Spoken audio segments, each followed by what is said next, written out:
Hey guys, Wes Troop here again, ready to give you my NXT reaction for this week. We call it NXT Talk. Well, it was a 90-minute episode from the Barclays Center. They taped it before NXT TakeOver on Saturday. And I really think this could have been a regular 60-minute episode if they took out a match or something, or there was a lot of promos, there was a lot of hype videos for, like, Charlotte, who obviously everyone knows. A lot of hype videos for Emma, obviously everyone knows Emma. You know, it was weird. A lot of backstage interviews. It seemed like they could have cut it down, at least to less than 90. It just seemed really drug out. But the show started out with a bang, especially for the Brooklyn audience. Enzo Amore, Colin Cassidy, Zack Ryder, and Mojo Rawley, the Hype Bros, fought Dash Wilder, Scott Dawson, Chad Gable, and Jason Jordan in an 8-man tag match. And it was alright, you know, it was your typical 8-man tag, I would say. Enzo Amore played the face in despair and got beat up basically through half of the match. Big Cass got the hot tag, and the match ended with Enzo getting launched from Big Cass off the top rope. So Enzo and Cass and the Hype Bros win the big 8-man tag. Regal reminds everybody backstage, well, he reminds everybody on camera backstage that next week we'll begin the Dusty Rhodes Tag Team Tournament. It'll be a tribute tournament, and Neville is backstage, and he said he would like to be in it, and Regal lets him. So Neville's in the tournament. That's pretty cool. Well, first off, Finn Balor was backstage. They did a backstage interview after his match, and he said he finally feels like he is the man, basically. You know, that he wasn't a fluke and whatnot. So next, Eva Marie comes out to fight Carmella, and she's dressed in a red and black robe that looks very Ric Flair-ish. I don't think they need to do anything to get her more boos, because I think she is universally the most hated person in WWE right now. In NXT and WWE, no matter what. All you have to do is see her face and you go, boo! Yeah, I can't stand her. I really can't. It's just something, it's the X-Pac heat, we call it. But I liked X-Pac a lot more than her. Let's just put it that way. My God. But, so she fights Carmella, and I mean, Eva Marie looks a little bit better in the ring, I would say. At least she's not as horrendous as she once was when she didn't know any moves at all. I mean, Brian Kendrick trained her, obviously. But, oh, God, she still needs more work. She did I think she's calling it the sliced red. Oh my God. It's the sliced bread number 2, Brian Kendrick's finisher. She finished off Carmella with that, and it looked very sloppy. It was not good. If she ends up taking the belt from Bayley, oh my God, I will not be a happy person. That's all I have to say. This girl does not fit in with any NXT WWE divas. She does not belong on the roster. I don't care what anyone else thinks. I don't think she belongs there. I think Vince, whoever thinks she is the second coming and will be the future of the biggest diva out there, they really need to take a second opinion and a second look at this, because no one wants this. This is Roman Reigns WrestleMania, main eventing WrestleMania. This is Batista main eventing WrestleMania for the Divas division. This is not good.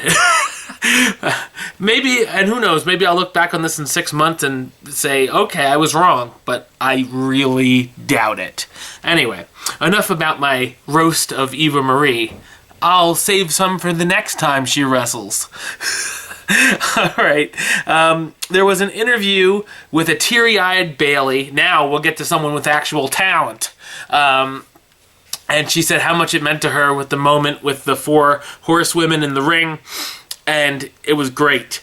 You could tell it meant the world to her, the match, and that she said the moment even meant more to her. Her family was backstage, her mom, her brother, some random chick. I'm assuming brother's girlfriend, sister, I don't know. But it was a really cool moment, a really cool interview, and really glad that Bayley finally has done it. She's made it to the top of the NXT women's division, where in my opinion, she should have been a year ago. I think she should have beat Charlotte at the TakeOver where Charlotte won, but that's just me.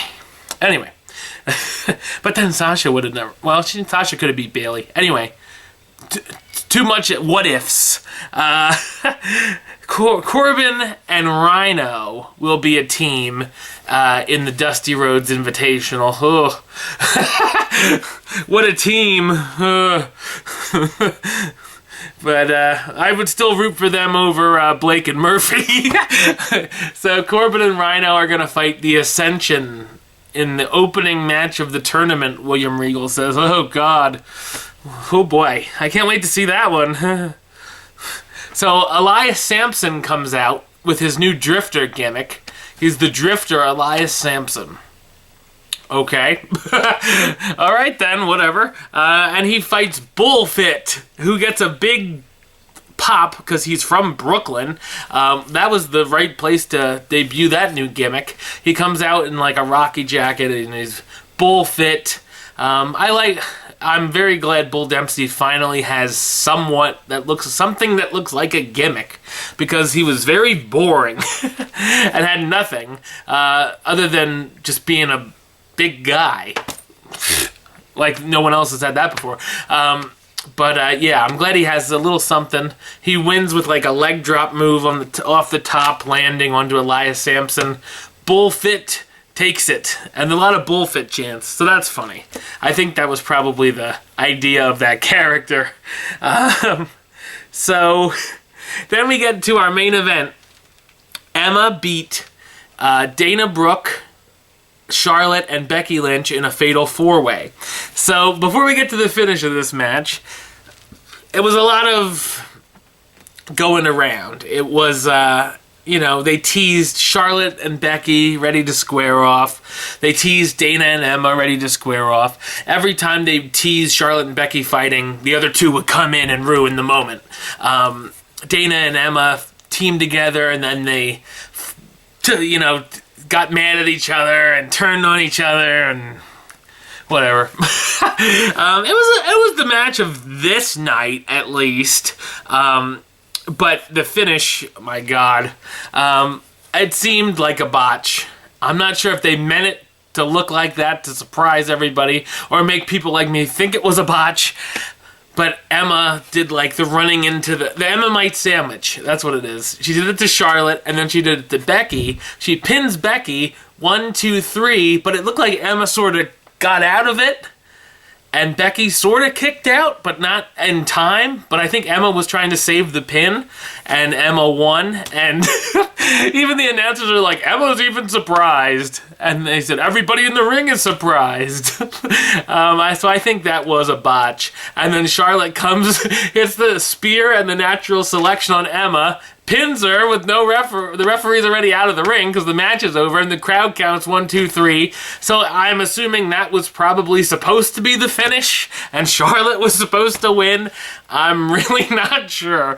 And then the two, Becky and Charlotte put their submission holds on Dana Brooke and Emma to end the show.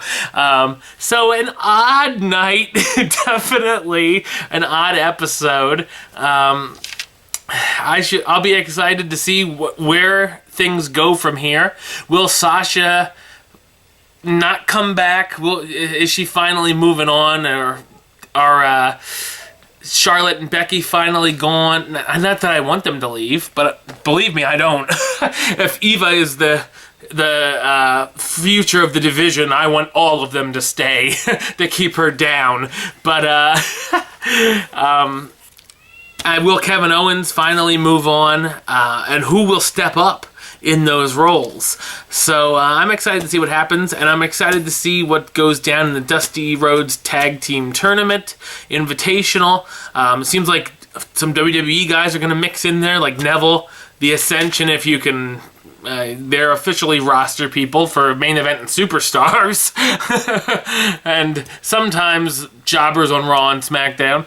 But I'm excited to see what all goes down with that. So we'll be back next week with the review of next week's show, and we'll start out with the Dusty Rhodes Tag Team Invitational. Until then, Troop out.